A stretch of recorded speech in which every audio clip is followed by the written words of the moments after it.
Mais qu'est-ce qui n'a pas marché? Qu'est-ce qui n'a pas marché? Qu'est-ce qui n'a pas marché? Qu'est-ce qui n'a pas marché? On t'a nommé ministre, tu te gonfles les poches. Et comptes en banque. Chers téléspectateurs, nous allons maintenant aborder un volet qui touche la France. Comme tu l'as dit, Fabienne, tu es française et camerounaise. Je suis français et bamileke. Je précise bien car j'ai la nationalité française, je n'ai pas la nationalité camerounaise, mais je suis sûr que mes ancêtres bamileke ne me rejetteraient pas. Voilà, si on me rendait mon passeport camerounais, je redeviendrais camerounais. Nous allons maintenant parler de la situation en France et l'actualité brûlante depuis 4 semaines. Ce sont les gilets jaunes. Comment est-ce que ce mouvement est né? Est-ce que tu as une idée? On sait que dans ta profession, tu as aussi un rang de responsable syndical. Donc, tu as dû en entendre parler. Comment est né ce mouvement des Gilets jaunes? Je suis syndicaliste dans un syndicat très remuant qui est la CGT. Bon, c'est vrai qu'actuellement, dire qu'on est syndicaliste n'est pas très bien vu. On en prend plein la figure, c'est vrai que parfois on l'a cherché. Mais bon, j'aime ma famille syndicale. Mais je dirais que, vous savez, je suis une femme à multiples facettes. Je suis aussi très militante j'ai plusieurs vies. Dans ma vie, j'ai mon travail. Dans mon travail, j'ai le syndicat. Et puis après, j'ai ma vie militante. Altermondialiste. On va dire ça comme ça? Oui, on peut dire ça comme ça. Moi, je dirais un peu proche des Gilets jaunes. Hein? Oui, je dirais militante, une citoyenne engagée. Aujourd'hui, ça peut être bien sûr, le fil conducteur pour moi, ce sont les libertés. C'est le respect. Les libertés, le respect de l'individu, de l'environnement. Je veux dire, altermondialiste, c'est un peu court. Je dirais simplement citoyen engagé parce que mes proches vous diront, mais s'il n'y en avait que ça. Donc, les Gilets jaunes. Depuis que je suis l'actualité en France, on va dire depuis, grosso modo, Nuit debout. Parce que j'ai lutté.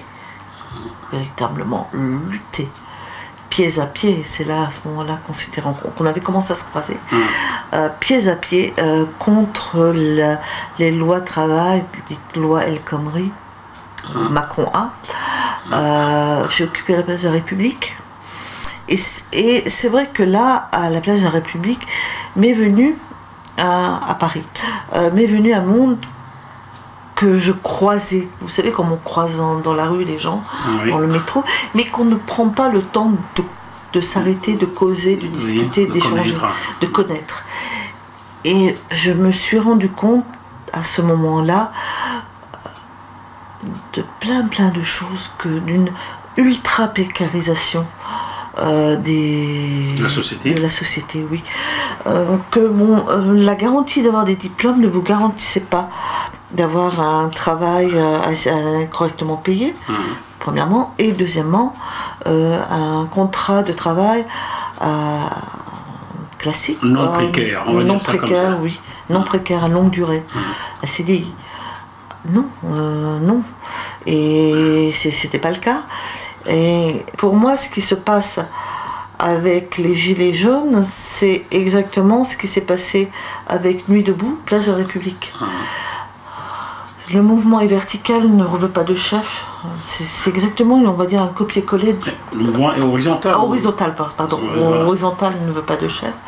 Et c'est un mouvement qui est né simplement de 20 années d'ultralibéralisme en France. 2 ans en arrière, je disais, mais un jour ça va péter. C'est pas possible, ça va péter, parce que là, j'ai conscientisé véritablement la crise et la répression d'une expression libre en France, d'une expression non violente à la base, c'est les premières fois où je me suis fait nasser, c'est la première fois où j'ai pris des gaz lacrymogènes, c'est la première fois que j'ai affronté les grenades de désenclavement, c'est la première fois que j'ai affronté les CRS de façon très pacifique, c'est la première fois que j'ai subi les assauts des CRS. Je veux dire, je me suis pris tout ça en pleine figure, et depuis, ça n'a plus quitté. Je veux dire que depuis, je me suis rendu compte que il y avait quelque chose qui n'allait pas dans mon pays. Il y a déjà 2 ans, hein? Il y a déjà 2 ans, oui. Il y a quelque chose qui n'allait pas. Sans parler ensuite de ce que vivent la violence subie par les personnes non européennes à Paris, les réfugiés. Enfin, il y a eu toute une vague comme ça d'un monde que je côtoyais, mais qui n'est pas, que j'avais pas encore eu véritablement la conscientisation. Oui, exact. Tu vois, et c'est pour ça que je ne suis pas surprise maintenant par rapport aux gilets jaunes. Oui. L'essence. Le prix de l'essence, c'est qu'une excuse. Le mal est beaucoup plus profond. Beaucoup plus profond. Beaucoup plus profond. Tu as pointé tout à l'heure l'ultra-libéralisme. En effet, est-ce que les Français ne se réveillent pas un peu en retard? Je donne un exemple. Nous sommes le 31 décembre 2001. Oui. À l'époque, nous utilisons encore les francs. Oui. Les bouteilles d'eau les plus basiques, je ne veux pas leur faire de la pub, le pack de 6 bouteilles coûtait 6 francs à cette époque-là. Nous passons au 1er janvier 2002, et c'est l'euro que nous utilisons. En 24 heures, le prix de ce pack d'eau est de 1,80 €. En convertissant en francs, nous sommes à 11 francs et poussière, presque le double des 6 francs. Donc en 24 heures, le passage du franc à l'euro a presque doublé les prix, et les Français n'ont pas réagi. Est-ce que c'est pas en ce moment qu'il aurait fallu que les Français tirent la sonnette d'alarme? On a vendu l'Europe comme quelque chose de bien. Comme tous les hommes politiques qui deviennent président de la République vendent leur programme comme étant quelque chose de bien. Les Français ont cru à l'Europe, et je pense qu'ils y croient toujours. L'Europe les pères fondateurs ont voulu une Europe apaisée. On n'a plus connu de guerre depuis longtemps, de guerre mondiale. On peut circuler à peu près librement quand on est un citoyen européen, je précise. Caucasien surtout? Oui. Même si tu es français et que tu es noir, tu peux circuler de Barcelone jusqu'à... Ne me le dis pas. Moi qui voyage beaucoup, voilà. Si tu savais ce que j'ai subi dans les aéroports de Francfort, de Sampdoria, ou de Bergen en Norvège, ou même de Luton en Angleterre, tu n'as pas le même discours, mais bon, anyway, c'est pas ça. Est-ce que les Français n'ont pas tardé à réagir sur cet ultra-libéralisme et cette vie chère qui en 24 heures s'est installée? Ils n'ont pas vu. Il y a 16 ans, 17 ans. Je te dirais que le Français donne quitus. Je dirais, ok. Il essaye encore un peu de croire que si on change de président, j'allais dire comme on change de paquet de cigarettes. Je fume ma marque de cigarettes, ça va pas. J'en prends une autre. C'est un peu trivial ce que je dis, mais c'est un peu ça. Ok, j'ai essayé Hollande, donc j'ai essayé Sarkozy. Ça n'a pas marché. J'ai essayé Jospin, ça n'a pas marché. J'ai pris Chirac 1. Ok. J'ai pris Chirac 2, ok. Après, je prends Sarkozy, ça ne marche pas. J'essaye Hollande, ça ne marche pas. J'essaye Macron. Grosso modo, tu vois, ça fait les 20 ans. Il n'y a que les hommes qui ont changé, mais le système... Voilà, c'est exactement ça qui s'est rendu compte. La question à laquelle tu ne réponds pas, Fabienne, est-ce que les Français ne sont pas lents? Ils sont lents, bien sûr, mais ils essayent d'abord l'institutionnel. avant de se révolter, avant de descendre dans les rues et parce qu'ils ne descendent pas dans n'importe quel coin de Paris. Ils ne vont pas dans les quartiers populaires de l'Est de Belleville, de 18, 19, 20, une partie du 11e. Ils vont à l'ouest de la région parisienne, les coins chics. Oui, ça permet au quartier populaire un peu de se reposer, on va dire. On va dire ça. Pour une fois, c'est pas la grande banlieue qui brûle. On n'est pas d'accord avec ce qui se passe à Paris. Hein. Ne venez pas dire que vous avez fait l'apologie de quelque chose comme... Non, mais c'est ça. Donc oui, mais ils ont essayé l'institutionnel. L'institutionnel, ils se rendent compte que quoi qu'ils fassent, eh ben, finalement, ça change pas. Là, alors, je te cache pas que la grande déception, c'était Hollande.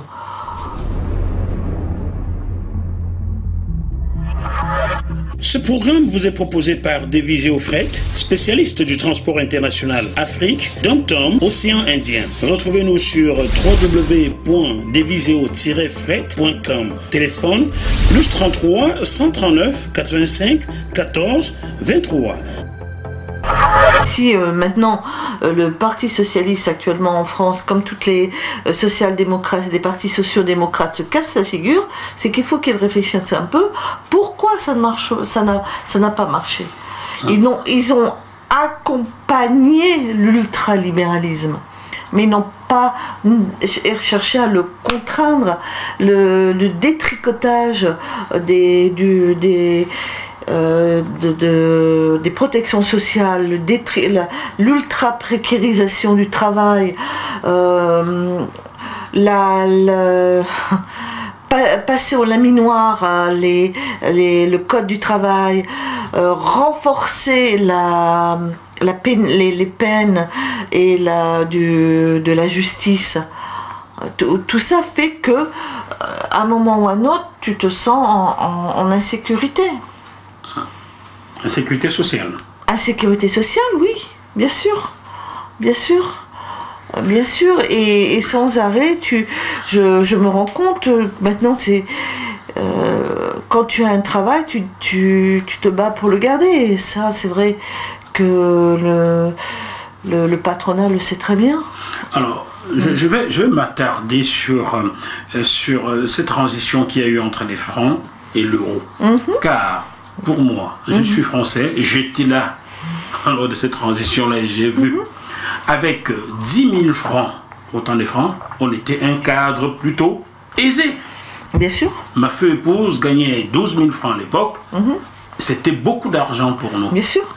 Du jour au lendemain, on est passé à l'euro. C'est plus rien. 1 700 € n'était plus rien.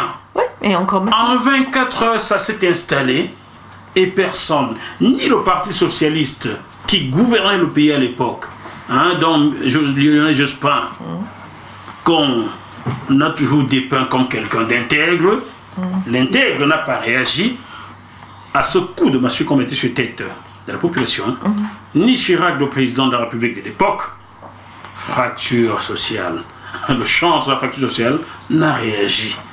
La classe populaire non plus.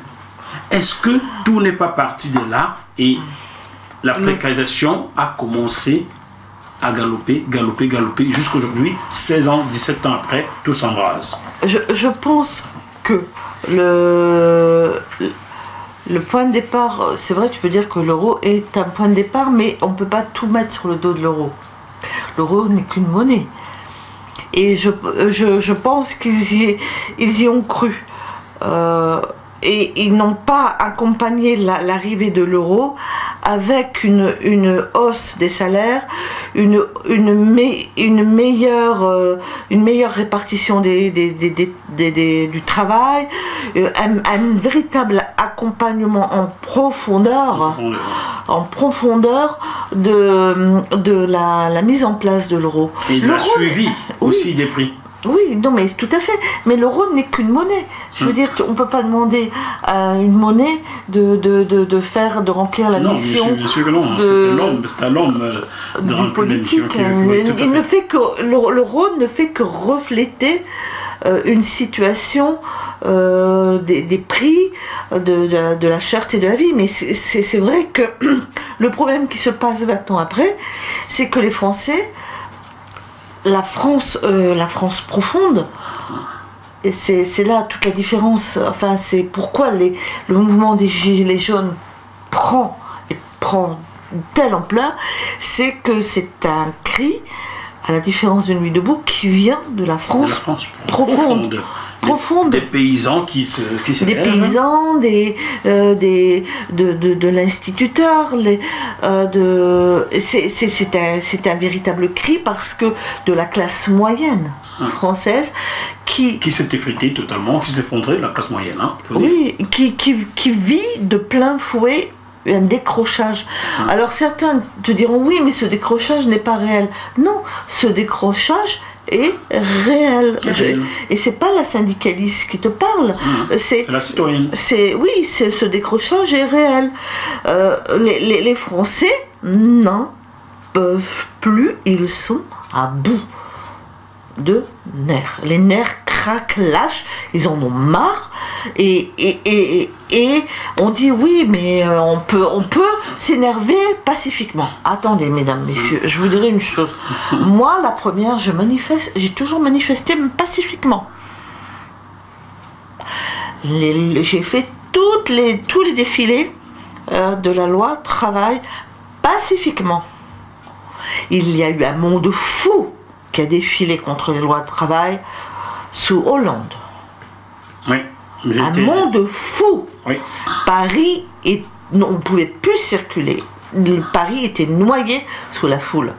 Vous pensez que là-haut, ils nous ont entendus ? Mais allez vous rhabiller, allez circuler, défiler, ça vous occupe le temps.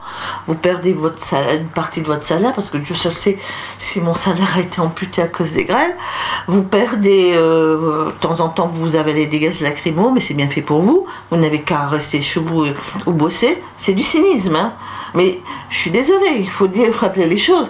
Ceux qui nous gouvernent, excusez-moi, moi j'ai quand même connu Chirac, j'ai quand même connu Mitterrand qui ont connu des manifs monstrueuses, et que, allez hop, on pliait et on revenait, on arrêtait tout.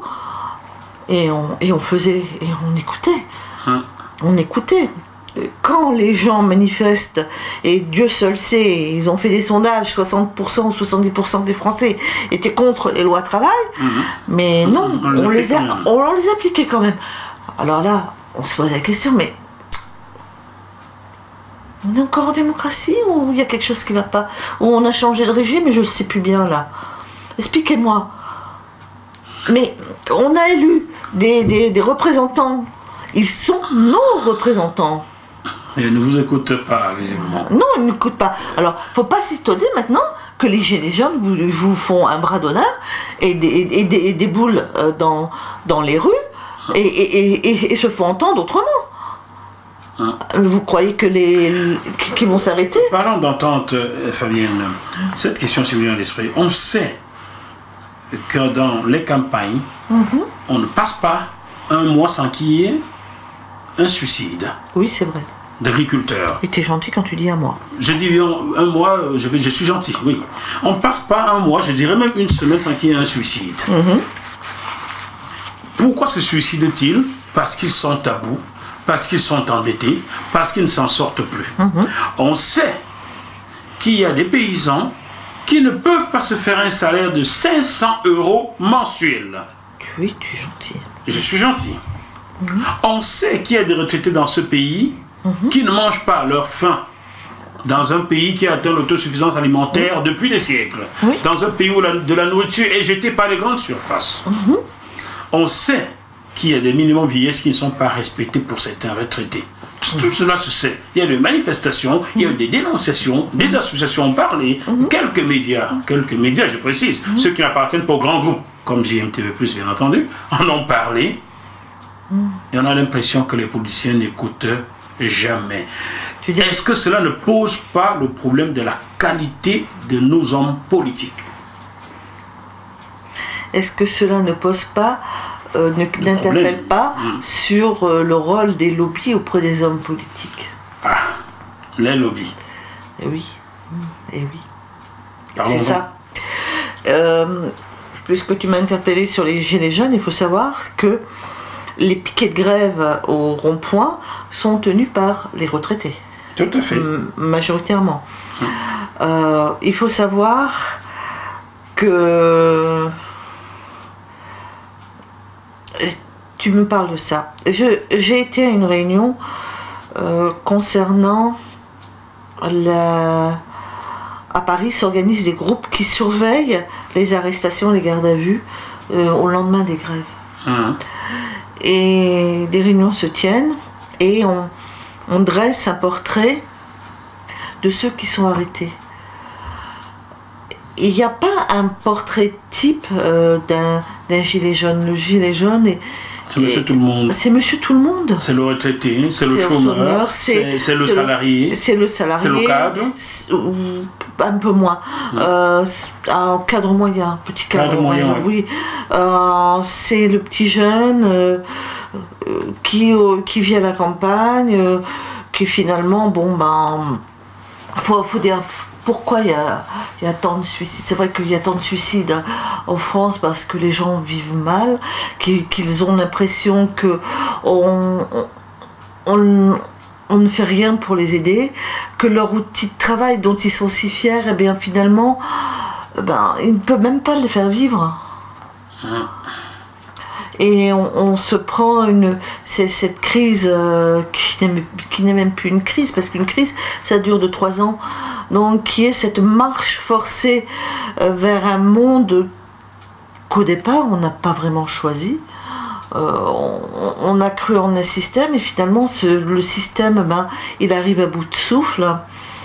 Et je pense que... on appelle maintenant de tous nos voeux probablement un changement de constitution et un changement de paradigme. Il y a eu un avant Gilets jaunes, il y aura un après forcément, et cet après passera forcément par un changement de constitution. Parce que le citoyen maintenant il a pris il s'est fait entendre, il a pris de plein pied son pouvoir, son autorité politique dont on l'avait qu'il avait confié. En fait, quand tu votes, tu confies, tu désignes un politique ou une politique, tu lui confies la gestion du bien collectif. Exactement. Que tu lui reprends quand il n'a pas bien fait le travail. Quand il n'a pas bien fait le travail, quand reviennent les élections. C'est pour ça que les Français ont été si patients. Parce qu'ils croient en ça. Les élections présidentielles, c'est un sacerdoce en France. Ne va surtout pas retirer le droit de vote des présidentielles à un Français. Il n'est pas du tout d'accord. Ici, il y croit. Donc prochainement, quand vous serez prêt à aller voter, ne regardez pas certains médias qui passent des trucs en boucle tout le temps, là, quand ils ne vous disent pas toute la vérité. Bon, ça c'est vrai. Je peux le dire, hein, j'ai des confrères là, ce sont des confrères, j'ai des amis là-bas aussi. Bon, regardez-y un petit peu plus, ça vous fera mieux. Mais c'est vrai, c'est pour ça qu'ils ont été patients. Ils ont été patients pendant 20 ans. Il s'est rendu compte qu'à la fin, finalement tu peux manifester, tu peux être 3 millions dans les rues de Paris. Ça change pas. Ça change pas. Ah bien maintenant, ok, on y va. Je prends mon gilet jaune, et comme je te dis, l'essence est peut-être la petite goutte d'eau qu'a fait déborder un vase qui ne demandait qu'à déborder. La petite goutte, tout simplement.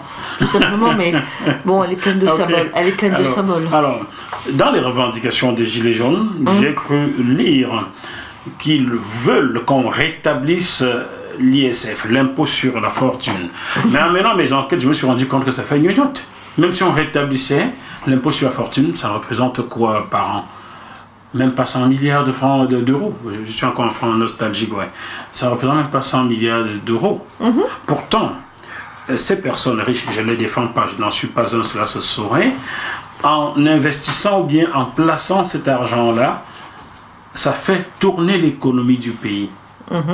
Es-tu personnellement pour le rétablissement de l'impôt sur la fortune? Tu demandes à une femme de gauche si elle est pour le rétablissement. La femme de gauche peut être raisonnable. Là, sur ce point, je ne serais pas raisonnable. Je suis, oui, bien sûr que je suis pour le rétablissement de l'ISF. Certes, l'ISF. l'ISF, c'est un symbole qui est important.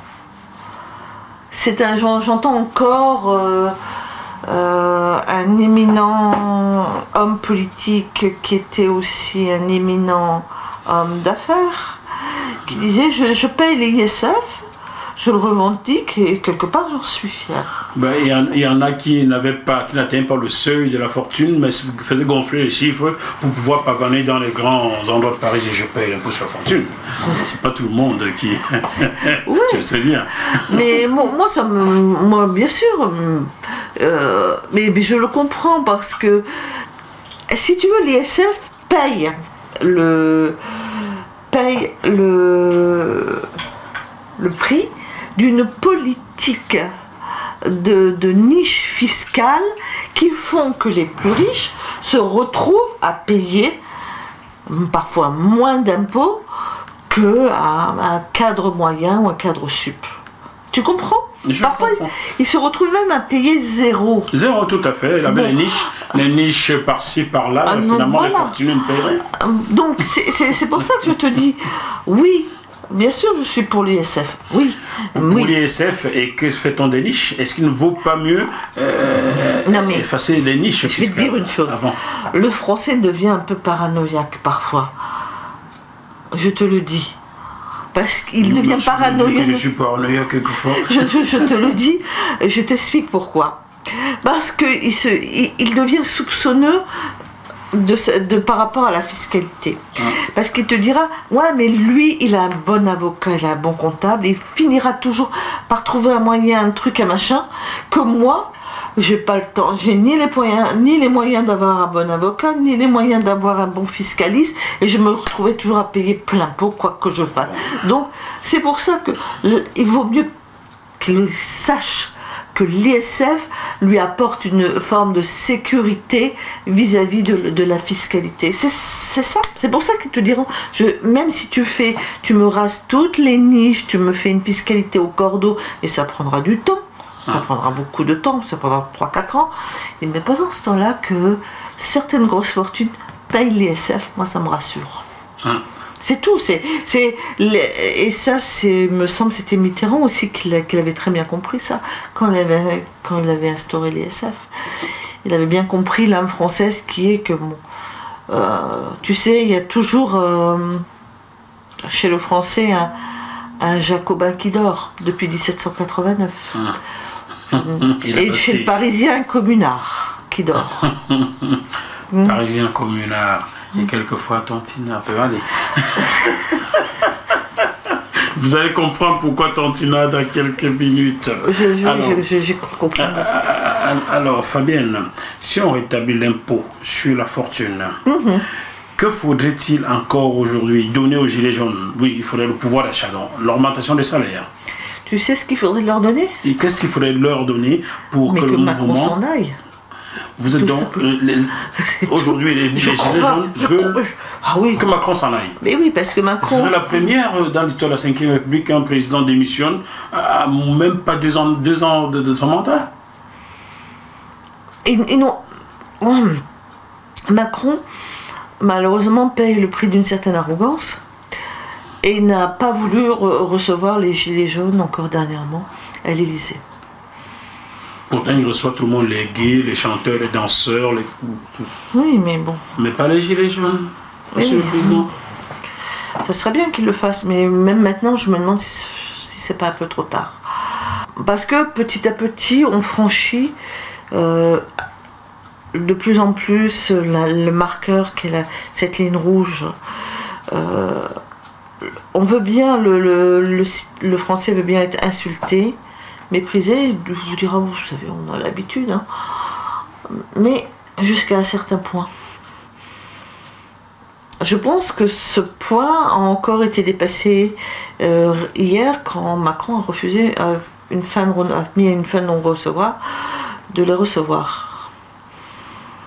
Il délègue ça à son Premier ministre. Qui est devenu le bossu, quoi. Édouard Philippe, c'est lui qui est à l'Assemblée nationale, c'est lui qui répond par-ci, par-là, mais les Français ont élu M. Emmanuel Macron. absolument. Donc, Il ne veut pas s'exprimer. Exactement. Donc, et M. Macron, bon... Et c'est vrai qu'il n'a plus beaucoup de marge de manœuvre, puisque d'entrée de jeu, il a fait de très beaux cadeaux fiscaux à ceux qui lui ont permis d'être au pouvoir. Qui lui ont payé sa campagne. Est-ce que la première erreur d'Emmanuel Macron, dès son investiture, n'a pas été de tailler un peu sur le social? C'est-à-dire prendre 5 € sur les APL des plus modestes. Que te dire? Est-ce que ce ne fut pas le début de la grogne qu'on voit aujourd'hui? Le début de la grogne, c'est une succession de phrases maladroites de sa part.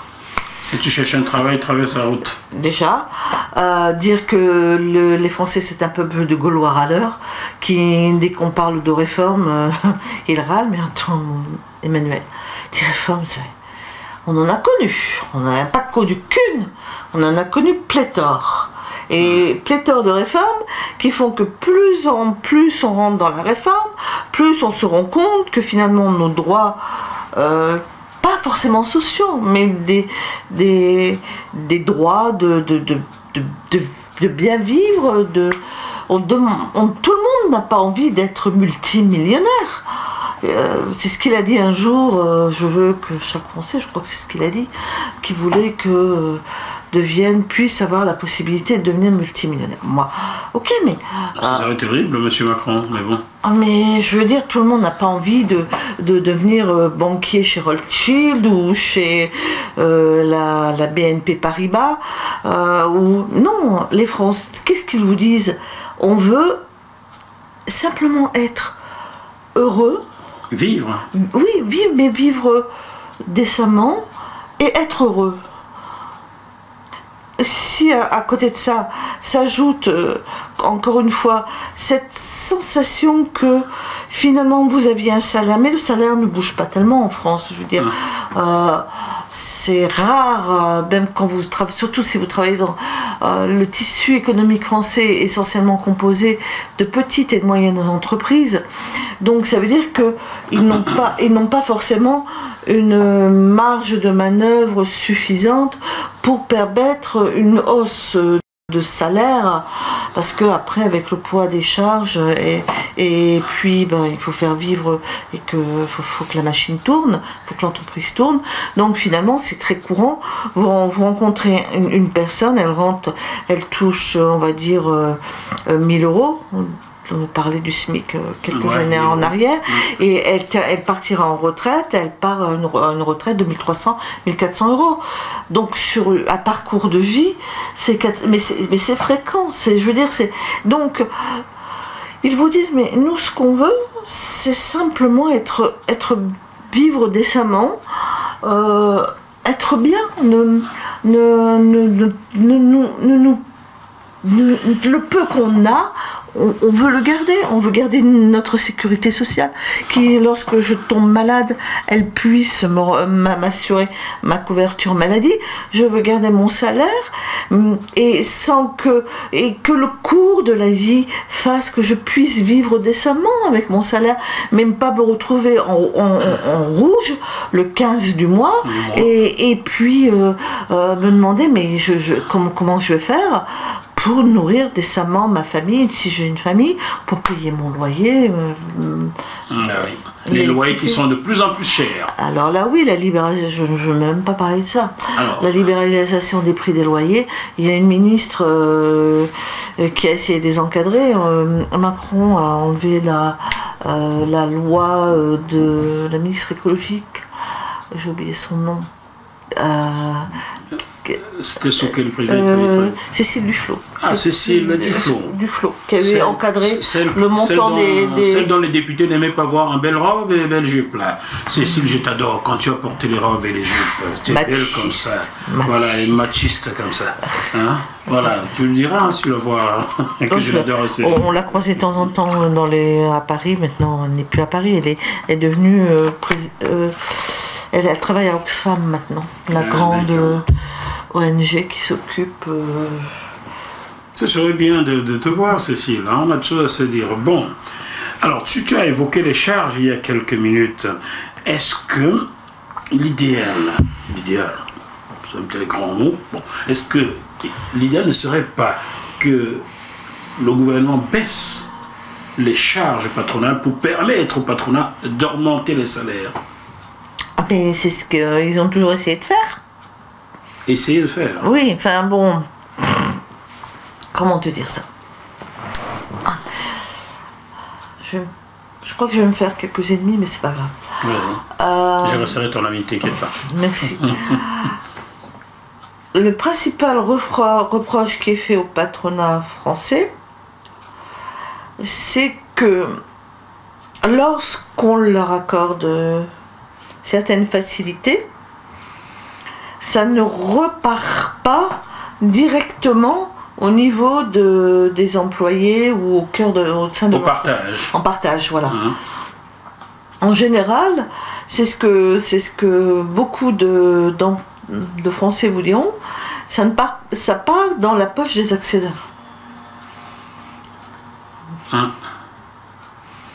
Voilà. Ou dans leur poche à eux-mêmes déjà. Parce que lorsqu'on voit... Je ne veux pas aller jusque-là. D'accord. Je ne veux pas aller jusque-là. Je vais leur donner quitus. Je vais le prendre sur moi. Lorsqu'on voit ce que M. Carlos Ghosn gagne mon Dieu. Tu parles de Carlos. Tu parles de Carlos Ghosn, mais Carlos, en plus, il dissimule au fisc japonais. Oula, 45 millions, voilà. Ok, alors... Pendant ce temps, l'ouvrier de chez Renault a du mal à boucler les fins de mois. Quand même, un peu d'humanisme. Mais donc c'est le paradigme auquel nous faisons face. Et c'est pour ça que le français a été patient jusqu'au moment où c'est bon, ça va, on arrête. Est-ce qu'il ne faut pas aujourd'hui que le bon sens reprenne le dessus? Nous savons que le bon sens, c'est-à-dire que ce patronat-là, que la plutocratie, je vais l'appeler comme ça, que la plutocratie comprenne qu'à un certain moment, on ne peut pas continuer de donner des brioches au peuple, et il faut parfois lui donner quelque chose pour gagner la brioche. Les actionnaires prennent des dividendes tous les ans, sont de plus en plus riches, mais s'il n'y a pas de consommateurs, comment vont-ils continuer à se remplir les poches? C'est ce que j'appelle le bon sens. Et s'il ne faut pas que le bon sens pousse ces personnes à se mettre autour d'une table et à repenser notre modèle de société, tout simplement. Ça, le problème, c'est lorsque dans les années 80-90, on est arrivé à une financiarisation de l'entreprise. C'est-à-dire que l'entreprise devenait, comme les banques, un produit à mettre sur le marché, qui doit obéir à des codes de la bourse. Et que la valeur d'ajustement devient l'employé. La valeur d'ajustement devient l'employé. Explique ça pour les nuls. C'est simple. La financiarisation de l'entreprise, mais aussi des banques. C'est-à-dire qu'avant, on avait des entreprises de famille, des banques et des banques classiques, des banques de dépôt, et après, on a eu des banques. Le fait de l'ouverture au marché mondiaux, on va dire ça. Ça, c'est le tournant, ça a été les années 80, 90, 2000. Aux États-Unis, dans les années 80, la France, on va dire, 90, 90, 2000. L'ouverture aux marchés mondiaux a fait que les entreprises qui, comme dans le Jura, qui étaient des entreprises classiques, qui se transmettaient de patrimoine de père en fils, ont dû, pour pouvoir résister à la concurrence et à la compétition mondiale, ont dû s'ouvrir à une certaine forme de financiarisation. Financiarisation qui se fait, bien sûr, on va dire de façon plus classique, par l'entrée en bourse. Ça, c'est une moyen de financiarisation. Une autre financiarisation, c'était de faire entrer des grands groupes au cœur du tour de table des actionnaires. Donc, automatiquement, par un jeu de partage, les possesseurs classiques donc, du patrimoine industriel se sont vus devoir obéir à certaines vindictes de la part, je suis méchante quand je dis vindicte, je veux dire à certains impératifs de la part de leurs nouveaux partenaires qui sont beaucoup plus gros qu'eux. Qui sont de dire, bon, ben voilà, on regarde le bilan.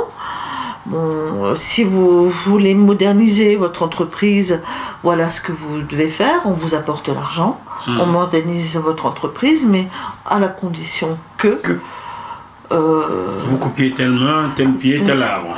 On va dire ça comme ça. Et du coup, les pauvres, pour tenir, ont été obligés d'obéir aux apporteurs. Exactement. De fonds.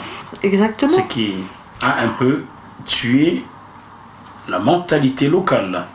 Ce qui a créé, on va dire, une forme de stress et de traumatisme.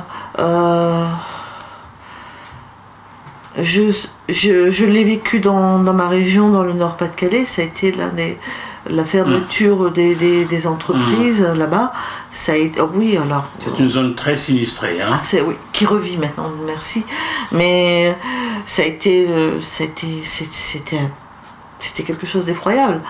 Donc on vous dit oui, mais c'est la marche vers la modernité. Il faut convertir l'industrie locale. Donc ça c'est une des façons. Encore quand on parle de coupes budgétaires et que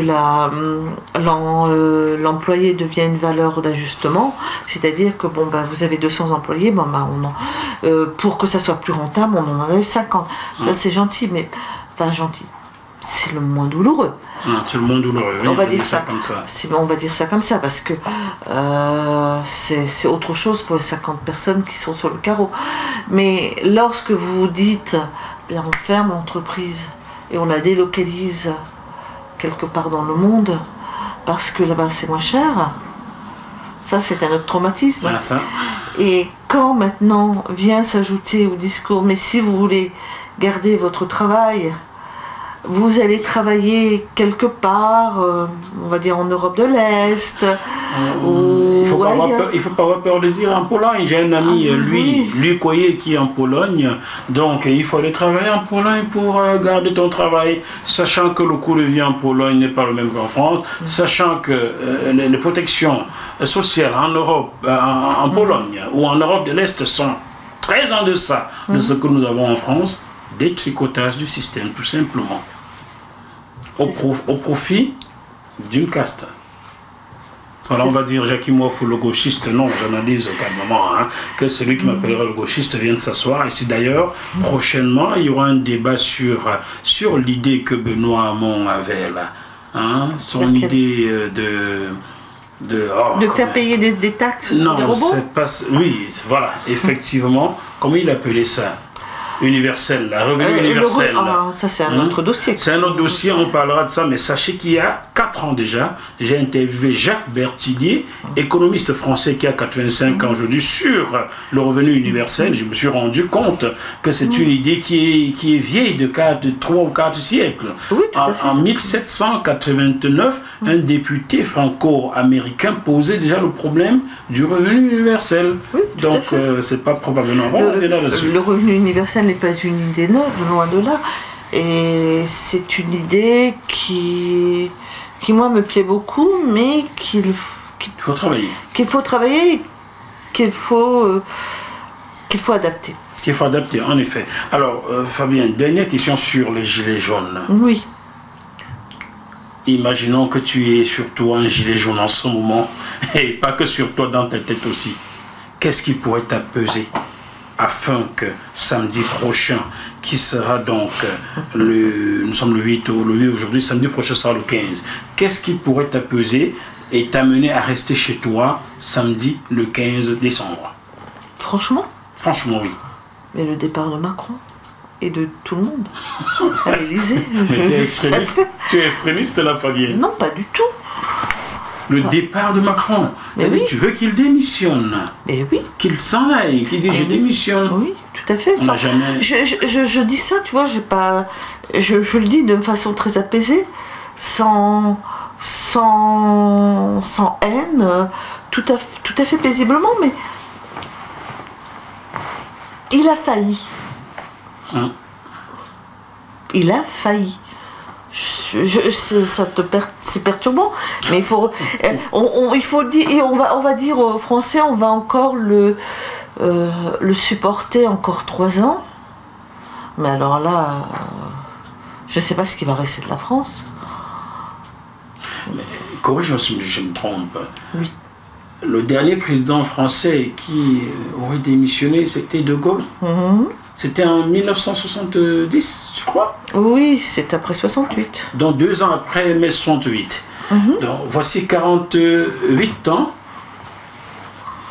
Tout s'est relativement bien passé en France. On n'a pas demandé la démission d'un président et tout à coup, boum. Il faut que Macron démissionne pour apaiser la France. Mais c'est lourd, c'est dur ça quand même. Hein. Mais qu'est-ce que tu vas dire? Tu as là actuellement des personnes qui traversent la France du nord au sud, d'est en ouest, qui se rejoignent, malgré toutes les interdictions qu'on leur met, qu'on peut leur mettre là. Actuellement, je ne sais pas si nos amis peuvent regarder, mais il y a quand même les tanks de la gendarmerie qui sont dans les rues de Paris. Les coulisses vont nous dire environ combien. J'ai atteint les 1000 arrestations à Paris. Il y a de cela 1 heure de temps, nous étions à plus de 700 arrestations, rien qu'aujourd'hui, ce qui est un record. Oui. Depuis mai 68, on n'a pas vu cela, hein, je crois. Oui. Mais je veux dire, mais en plus, ils arrêtent avec un article de loi de lutte contre le terrorisme. Des Français qui revendiquent un peu de pain, un peu d'eau à boire, seraient-ils devenus terroristes? Monsieur Macron... Il faut savoir ça, c'est que...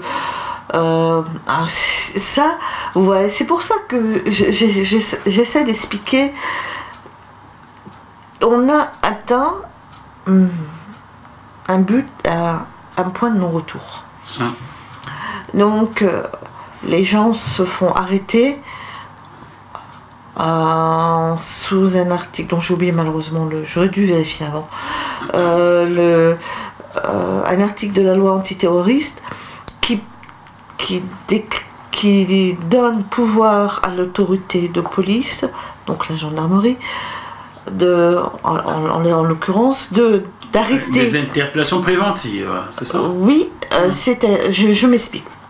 Jackie, vous regardez tranquillement, vous avez rangé votre appareil photo, vous marchez tranquillement, vous regardez la manifestation, d'un seul coup il y a une charge de la police. On vous embarque, vous n'avez rien fait, mais vous étiez en train de regarder tranquillement un groupe de personnes qui étaient en train de courir et de lancer des projectiles envers les CRS. Vous êtes arrêté. Heureusement qu'il n'y a pas de l'eau dans mon verre, j'aurais vérifié si c'est pas l'eau de Vichy avant de la boire. Nous sommes retenus au temps de Vichy. Là. Je vous êtes arrêté. Vous êtes arrêté parce que vous avez fait partie d'un groupe... un groupe de personnes hostiles envers l'autorité politique et qui avaient l'intention de nuire. Juste vous avez regardé ceux qui avaient l'intention de nuire, vous êtes arrêté. Bon. Voilà. Douce France. Donc, c'est ça qui se passe actuellement. Pardon, je demande pardon aux juristes si j'ai mal retranscrit cet article de loi, mais c'est cet article de loi qui actuellement permet l'arrestation d'autant de centaines de personnes. De centaines de personnes actuellement à Paris. Et partout en France, parce que ça ne se passe pas qu'à Paris, à Marseille aussi ça chauffe actuellement. S'ajoutent ensuite maintenant les lycéens. Ça, j'en ai pas parlé, mais ça fait partie aussi de cette sensation de colère qui prévaut. Et les universités qui vont mal. Les lycéens, si tu permets, Fabienne, oui. Il y a de cela 2 mois, j'étais dans ta région, dans les Hauts-de-France, à Lille, pour couvrir une conférence débat sur la réforme du bac. C'est sur le site de GMTV+, vous allez dans la rubrique émission, vous fouillez, vous allez trouver en 6 épisodes cette conférence débat sur la réforme du bac français. Quelque chose m'a frappé là-bas. Ni les parents, ni les enseignants, ni les encadreurs, ni moi le journaliste ne comprenions bien comment fonctionne cette histoire de Parcoursup. Ah! Ce qui met les jeunes gens en courroux et les pousse dans la rue, même si nous n'avons rien trouvé de mieux en France que de les mettre à genoux, les mains sur la tête, comme si c'était des vulgaires bandits. Alors je suis solidaire des gilets jaunes, je ne demande pas la casse, mais j'ai porté le jaune pour marquer ma solidarité à ces gens-là. Alors, toi, Fabienne, est-ce que tu comprends quelque chose à cette histoire de Parcoursup? Je comprends simplement que c'est un moyen, le moyen le plus radical qu'ils ont trouvé de permettre une sélection. Une sélection? Bien sûr. Parcoursup est fait pour favoriser l'accès à un savoir supérieur d'une certaine classe sociale d'étudiants, enfin de futurs étudiants, et les autres, bon ben, on les renvoie chez nous à Saint-Denis, quoi. Ah oui, voilà, c'est ça.